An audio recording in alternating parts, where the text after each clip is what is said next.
আসসালামু আলাইকুম। আজকে পবিত্র জুমার দিন, জুমার নামাজের পরে বাসার উদ্দেশ্যে যাচ্ছি।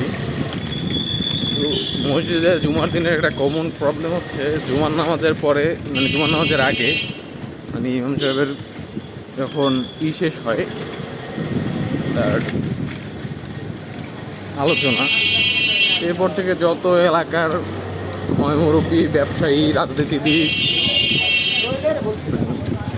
আর অকাত্য ভাষায় বলা যায়, কারণ এখানে তো সব ভালো মানুষেরা এরপর কমিউনিটি খুব কম থাকে, কম তো ভালো মানুষরা মানে অসৎ লোকরা একটু বেশি থাকে।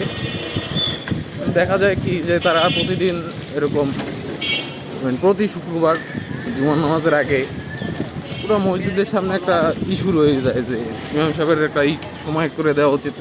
মানে আজকে যেটা হইলো এই জন্য আসে, এরকম প্রতিদিন তো আসে, সবসময় তো বলতে মনে চায় কিন্তু বলতে পারি না।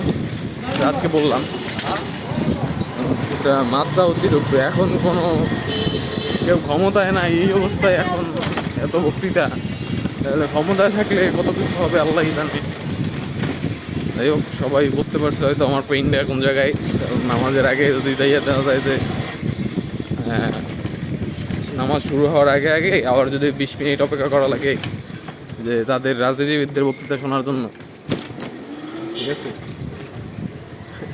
আশা করছি সবাই বুঝতে পারছেন। আসসালামু আলাইকুম।